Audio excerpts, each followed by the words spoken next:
Hello everyone and welcome to another episode of Xaereth Prevails, a Grand Arena story. Today's episode is a finals match. It's got a lot of really cool things. I even fail at least once in it, and it's definitely worth watching. But first, I want to give a huge shout out to my patrons. Thank you guys so much for your support. It really means the world to me. Thank you guys so much. Like I said, we're doing the finals thing, and this is exciting. If I can get the win here, I'll be at 6-0, and that means that I'll only need 4 more wins out of the next 6 to be able to get into Kyber, which is great, but it is finals, and my opponent has some really, really strong things on his roster, some really strong gameplay in his background, and so if we look at the stats here, you'll see that my opponent probably does beat me in overall relics. My relics are a little bit, I have higher number of tier 7, but after that I sharply decline, and his quality of relics is just really strong. Looking at the total gear, I do have more gear than my opponent, at least in gear 13, but look at his gear 12, 108 versus my 67. That's just crazy. Like, he has access to basically his entire roster. And for mods, they have 15 more plus 20 speed mods, so completely wrecked in mods as well. In terms of overall lifetime banners and total impact in Grand Arena, I definitely have had more success, but if you look at my opponent's defensive wins, they have more defensive wins than I do. So I don't know how this screenshot got into the into this file, but I decided to leave it in. Huge shout out to the Nuggets, who beat the Jazz, even though the Nuggets only had 7 players. They were on the second night of a back-to-back, and they were playing in Utah. Look at that crazy stat line posted by Jokic. It's just insane. Really cool win. Pretty happy about that. But let's go back to our nerd discussion here. So my opponent's GAC history told me to expect that they would have Darth Revan on offense, and they did have a faster Darth Revan than me, and so I needed to be cautious about that in case I did need to run the mirror. I was really hoping that the GAC history was going to be accurate, though my Padme team was probably up to the task anyways. The front line was mostly non-threatening. It's a bunch of teams that you normally see, honestly, and the most challenging by far was going to be this General Grievous squad, and I've had a lot of success with my Bastila-led Jedi Knight Revan team against this squad, and so, jumping into this, I did notice that my opponent's modding was really great, and they did have a lot of relics. They had a Gear 12 Watt, which is really strong, and so it was going to be a challenge, but I figured I was probably up to it. I've generally always beat this team. Honestly, I think ever since I took Jolie to Relic 4, I think I've lost this match like maybe once, or maybe not at all. So the first thing you need to do in this match is take out Watt, because if he eventually does get his second tech off, it's going to go on to General Grievous, who's going to then heal by 5% on his health and protection every time I go, and I'll eventually be at risk to time out. So taking him out is important, and plus, even if I fail this, at least I'm going to have Watt out of the picture, which is it's a pretty big deal as well.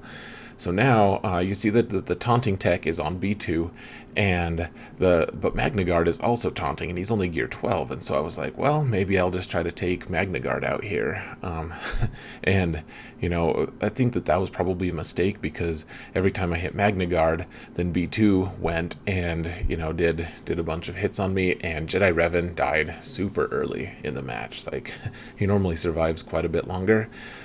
So I decided to change my tactic. I'd only target B2 here until I could get Jedi Revan back on the board. Once he was on the board, I could eventually get Mark onto B2. Once I got Mark on B2, I could kill him, and then we could kill Grievous after I get a third Mark, which it's already sounding a little bit unrealistic, to be honest, at this point. And you can see that Jedi Revan is already on the outs. He's just gone again before he could even go, and honestly, this is just kind of becoming a little bit of a nightmare. Like, you can see the Magna Guard is just not even close to dead. Neither is B2, and my entire roster is looking pretty close to dead. And I think that I'm doing okay. Jolie has a history of being able to revive my entire team. But there you see that Grievous got a stun off on Jolie, and I don't think I've ever seen Jolie stunned, actually.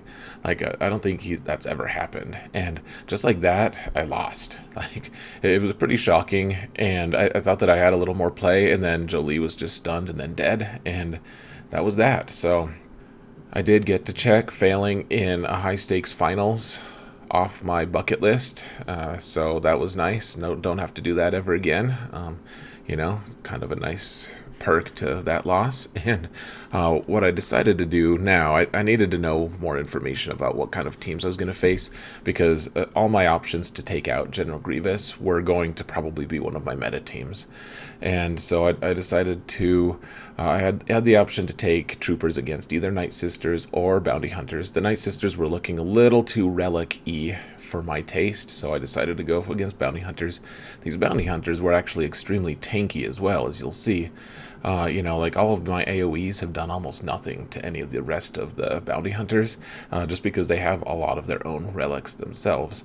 And so here I'm thinking, trying to figure out exactly what I want to do. I decided that I didn't have enough turn-metered characters left to actually kill Bosk off if I put target lock on him, or rather death mark on him. So I put it on Django, and that has the added effect of if you kill him while he has death mark, he just can't revive. His bounty hunter resolve just doesn't kick in, and that's a huge bonus because that was a pretty high relic Django. And now we're just trying to take out Bosk, waiting for, either we can whittle him down and just kill him the old-fashioned way, or we can wait until we get death mark on him. I did decide to throw the grenade there and try to dispel some things. I don't know why I did that. I probably should have just put death mark on Bosk. Maybe I just didn't see it, or maybe it's just like an order of operations thing that I've trained myself. Like, you always throw the grenade first. Either way, the bounty hunters got a little bit playback, but I was able to regenerate all the protection and health and get a 60 banner win, which was much needed after I got destroyed so thoroughly against General Grievous. And now I had to make a pretty tough decision against the Nightsisters. I guess I should say I made the decision before I marched into this. I needed to know if I was going to be taking this Nightsisters team out with troopers or with someone else. Troopers were just going to be a great fit against that really fast, really strong bounty hunter squad. And, I decided to use Padme here. I didn't want to use Padme against General Grievous because I have no experience with that at all. That's a counter I'm actually going to start looking into, though. I've heard that it works. Now, one thing I did want to point out about this match and my team composition is, you'll note that C-3PO isn't here. I needed him just in case my opponent did have General Skywalker in the back somewhere. And honestly, I would rather have Ahsoka in this particular match anyways, because every time you do a special, it summons Ahsoka to do an attack, and it will also dispel whatever she hits, and she can't miss. So it's awesome because you do a special with one of your characters, and it sends Ahsoka over to hit Zombie, and it dispels her taunt. So you don't have to kill Zombie or anything. You don't have to like dispel her either. Really, with one of your turns, you can accomplish something and get the dispel. So that's really helpful against Nightsisters because Zombie just doesn't go away. And now, so I've taken all of the protection off of all of the Nightsisters, and I had enough stacks of courage available so that I could just target old Daka right away and just take her out, because courage just goes off of max health percentage, and so it doesn't matter if she has 1,000,000 hit points, as long as you have I think it's like 15 stacks total of courage, then you can just take her out regardless. She can have, like I said, she could have 15 million health, and it just wouldn't matter. So now I was playing with the idea of maybe just trying to kill Zombie for a long time and have Shock T try to heal my characters with, heal their protection. And I realized after I, had gone through with that a little bit that she wasn't really in range to heal anyone up to max protection anyways. For all intents and purposes, I was just going to be stuck with what I had. So, I just pushed the kill button on Asajj and settled for 56, which is something you live with. The back zone matched exactly what my opponent's GAC history had told me they were going to be taking on defense, and that was great news because that gave me the confidence to be able to use my Darth Revan team against his General Grievous. And that was going to be great, but I needed to take out this Relic 5 Nest team first with... I was trying to decide what team I wanted to use, and, I have First Order available, and that works great. I also had my Jedi Training Raid team available, which also works really great against Nest teams. And so I decided that, my First Order team was probably going to be needed. Like, it can counter more things, in my opinion. And so I wanted to save that for a little bit later. And I wanted to use my Jedi Training Ray team.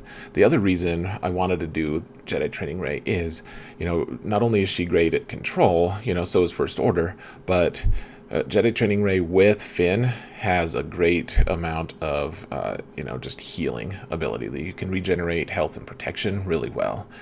And that, against a Relic 5 Nest, I figured it's possible with First Order that Nest would just end up, just demolishing my First Order officer or something before I was able to actually, heal him.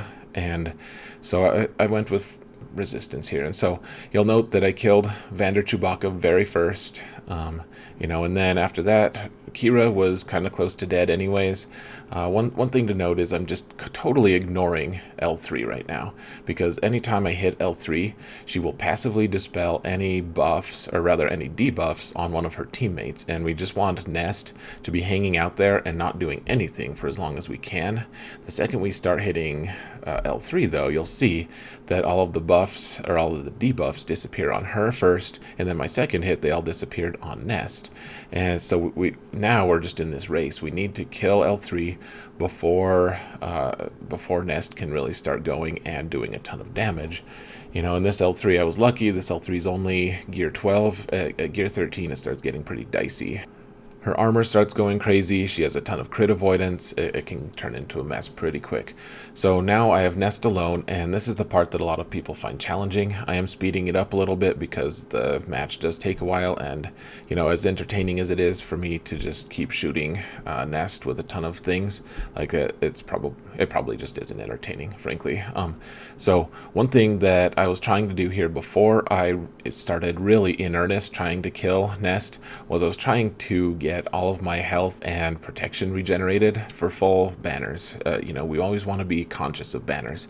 And one thing that I neglected to do here, though, was I didn't get a daze off on her. And so, of course, the second she came out of stun, I did an attack, and then she just countered and kind of counteracted some of my work trying to get everyone back to their full health and protection. So now she does have daze, she's stunned, and she has tenacity down. So now we're just going to do a lot of basic attacks.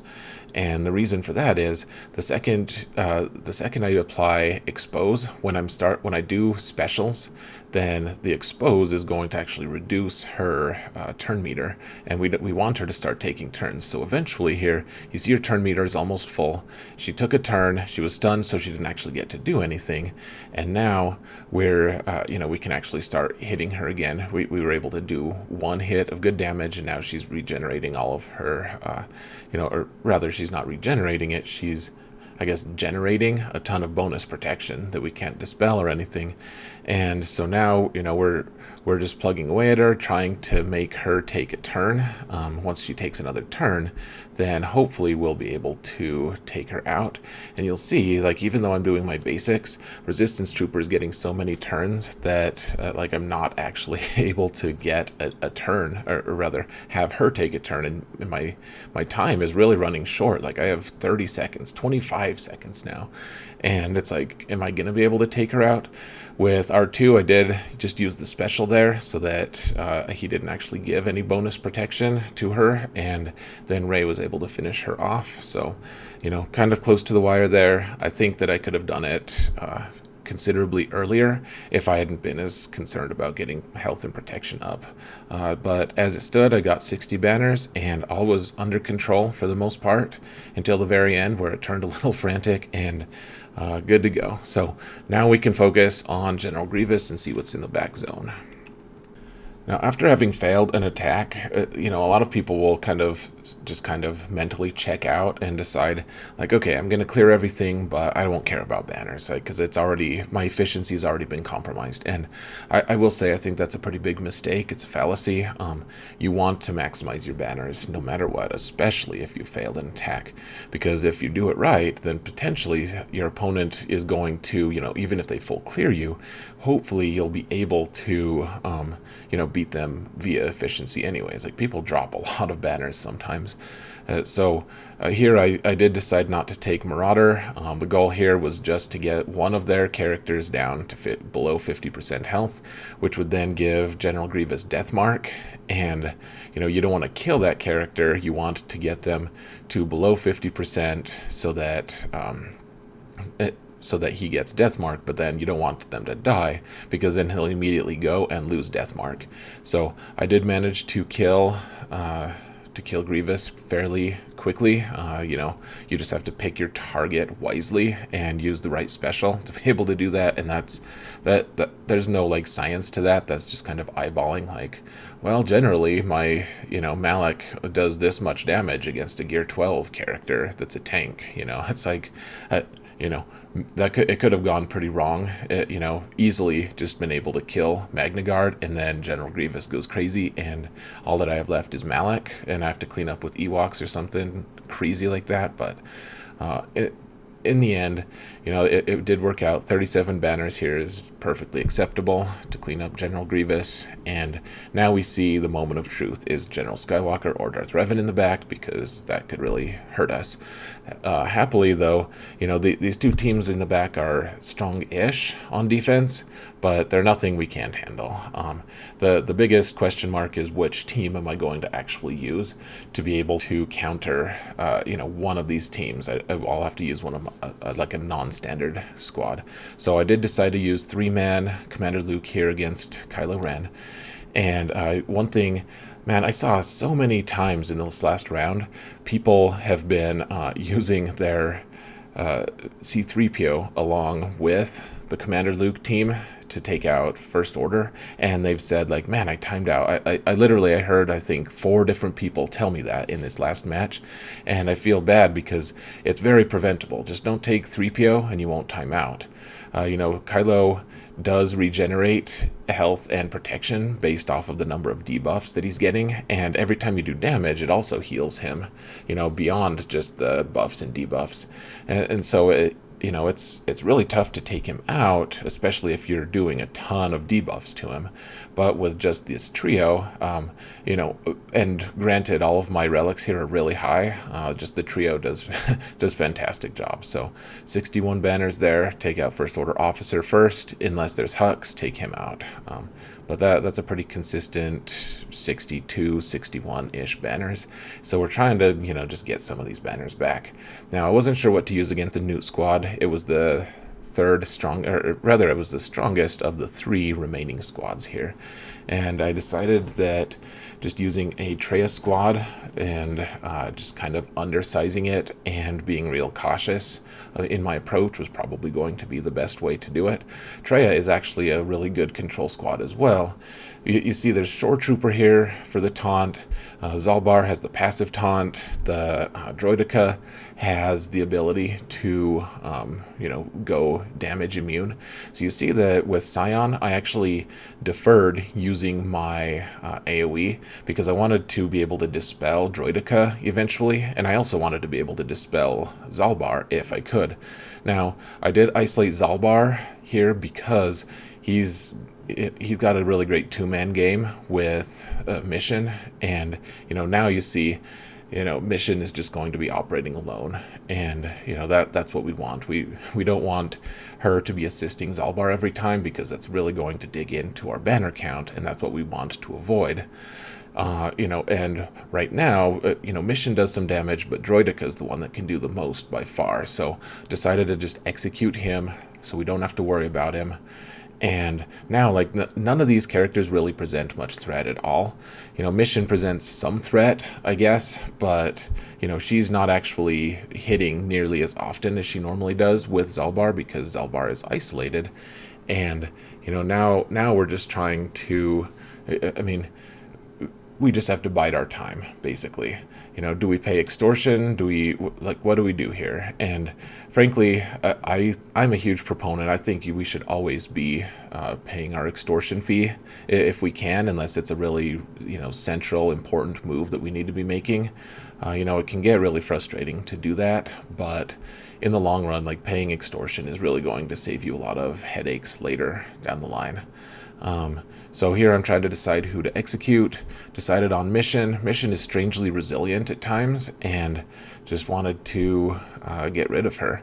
We still have plenty of time. We still have over 3 minutes. We can execute everyone on this team if we want. We can take our time, and that's a good mentality to have, frankly. Like, we need to be conscious of how much clock we have left, absolutely. But if we have enough clock, like, just take your time, like, you're not going to gain anything by rushing things. You can see here the extortion. At some point, I kind of lost my resolve to pay my extortion, and that's a mistake because Newt can start doing some seriously massive damage if you let that extortion go. So, that was my mistake, and now I'm trying to pay it off, and it's just kind of a mess. So, I'm here with this mentality of like, oh yeah, let's just be patient, and that'll be great. Well, it's let's be patient. I'm very zen about it, and then I'm like, oh, but I really want to attack instead of pay extortion. So I don't know. There's a contradiction there somewhere, and I beg you all not to judge me where I can hear it. So anyways, Newt is gone, and now it's just trying to take out these tanks before time expires, which isn't going to be a problem. Neither of them have any relics on them. They are tough to kill, but we do have Annihilate available for the ones that are tough to kill. So I just killed the one with the most health and protection there. Could have easily been Zalbar instead, but 60 banners is great. That's the goal. That's why we wanted to take only 4. If we'd taken 5, probably would have ended up with 58 banners, honestly, and had the exact same result. So, a lot of people have been undersizing and failing lately. I keep seeing videos where people are like, oh, I'm just going to undersize and get all these extra banners just because I'm really awesome and I want more banners and I'm greedy. And I think that that's a kind of a mistake. Like, yes, you want to undersize where it makes sense. You want sure things, though. You need to get the win. Going undersized and losing is going to accomplish you nothing. Now, I did decide to take first order here against the Karth team with Wampa, just because all of my other teams really wanted to avoid being dazed. And, Wampa has daze on him, and this team is actually pretty good at stealing banners. You have AoEs from everyone, in fact, and so first order is great at kind of just surviving that and getting through the AoEs. None of these AoEs do a huge amount of damage, really, but they can add up. However, the 2 Kylos are immune to all of the dot shenanigans, dot being damage over time shenanigans, and the other first order guys are just pretty resilient anyways. So you'll see I've just kind of stashed Wampa off to the side with as many stuns as I can. He's got a 2-turn stun. Just refresh that stun because I just don't want to deal with his nonsense, frankly. We can deal with him later, but right now we can deal with all of the support pieces. This team really isn't that great in terms of, like, I bet my opponent never gets holds with this particular team, but I also bet that he steals a lot of banners, which is probably his goal, which is great. I think that that's a great strategy to have teams that aren't designed to just hold, but you want your teams to be able to steal banners. That's almost as good as getting holds, frankly. I did misjudge there a little bit. I thought that I had full health and protection on everyone, but First Order Officer clearly had, like a 10th of his health, or rather of his protection off, so 59 banners. That was disappointing. You always want 60 if you can, but now I had a weird situation because I had Rogue One, and it was decently modded, and they were all gear 12, and it's a pretty strong team in terms of synergy. and stealing banners. It can really steal some banners. So what I ended up doing, I took my Old Republic team and I just took Wampa instead of Juhani. Kind of actually a real similar team to what I just faced, except better. So really the goal of this team, I could have taken Phoenix and maybe I would have done fine. I've never played that match though I've never played the Old Republic match either. What I decided though was I needed to have a hope against this Rogue One team of, even if all my entire other characters got cleared, the entire team, that Wampa would hopefully be able to, pull it out for me anyways. And, one thing that a lot of people forget, or maybe they remember too much, honestly, because people tend to rely on Wampa's abilities too much sometimes.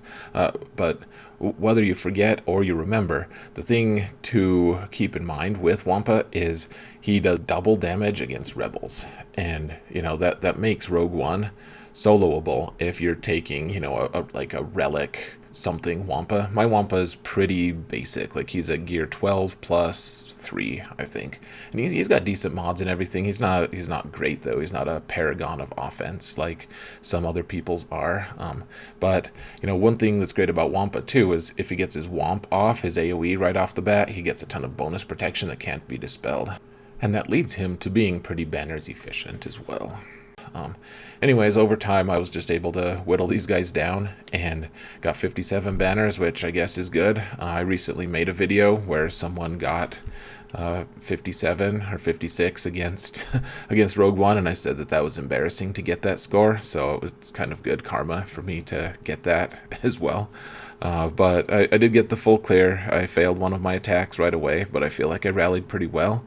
I actually only dropped 10 total banners past that one fail, so pretty efficient, honestly. Even though I failed, if you look past the fail, I only dropped 10 banners, so pretty good about that. Now, my opponent was pretty cool. We talked a little bit, and he was like, well, I'm gonna attack later. Like, I'm not going to attack tonight, and that was disappointing. But he did do 2 attacks. I don't know if it was charity or what. He dropped 6 banners against my bottom zone, which I'll show you guys that zone in a little bit, which is okay. The next day, he woke up and apparently ate his Wheaties because he cleared my top zone for really efficiently. And I wasn't really sure what to expect after that. Like, I was pretty stressed out, and I had to go back into work, and I can't have my phone at my job, so wasn't really sure what to expect there. I did know that if they kept up on this level of efficiency that I was going to lose, absolutely. But the one ray of sunshine was, my opponent only had a 5-star General Skywalker, and I had been counting on that when I was deploying my defenses, and I figured hopefully he was not going to be able to take out my Skywalker in one hit, and even if he did, hopefully he would drop so many banners that it would really put him in disarray. Plus, all of my back zone squads are the ones that are going to steal the most banners. So, when I finally went out to check on my results, this is what I saw. My opponent had failed an attack and had lost the match by, I won by 16, which is a pretty comfortable score, in fact. So I'll show you some of my defensive zones. I actually forgot to take a screenshot of the one that my opponent failed in, so that was a fail of my own. You see my Newt and Emperor Palpatine team got taken to the woodshed. Even more than that, my Jango Bounty Hunters and Talzin squads got taken to the woodshed as well. Lots of woodsheds in this discussion, apparently. In the back, I assume that these guys stole quite a few banners, though I don't really know. My opponent stopped talking after he congratulated me, which, awesome of him to congratulate me, good sportsmanship, but he didn't really want to talk more, it seems like, so just fine with that. I get it. Sometimes you don't want to talk to the person who beats you. My General Skywalker team was the one that got the hold, however, and that was pretty cool. He said that he got all the way down to just my Skywalker, and then my Skywalker versus his, a Relic 7 versus 5 stars. Of course, my 5-star, or rather my 7 Relic Skywalker is going to beat his. A pretty good attempt by him. One thing I do want to point out, though, is my score was strong enough. I think that even if he had one shot, my Skywalker, I still would have won. If you give him 20 points on top of that score, that's 1894, which would have won, but he probably wouldn't have gotten a perfect 60 against my Skywalker. Almost certainly would have dropped more than 4. So, I think I would have won. One of the things that I really like about my defense is not that it gets many holds. It just really doesn't, especially against my latest opponents who have just been taking everything for offense. The whole goal of my defense is, yes, it's great to get holds, but you want to nickel and dime them every time they're attacking you. If you can cost them banners. I'm an efficiency player for the most part, and that is typically my strategy. So, just something to keep in mind when you're designing your own defenses. Not only is it like, do you want to design a team that's going to get a stop? That's great, and that's going to win matches in some cases, but also just be thinking like, if you can take enough banners away from them and then be efficient on your own offensive end, you're going to hopefully just be able to beat them anyways. And it's like getting a hold if they drop enough banners, which is what happened here. Even though I did get a hold, I didn't actually rely on that hold to get the win, if that makes sense. So anyways, won my second group. Really awesome. Happy with that, of course. That's the desired outcome. And, I'm actually in the top 20-ish conversation right now, which is exciting. I don't think I've been there before.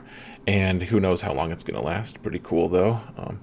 And all I have to do is win 4 more matches to get a somewhat guaranteed spot in Kyber. So I don't even need to win either of my next 2 groups as long as I go 2-1, which is still going to be tough. My opponents are all tough these days, which is fine. But anyways, stay tuned for that, guys. Excited for the second half of this Grand Arena Championship. Loving the 5v5 with no ships. It's my very favorite format, I think.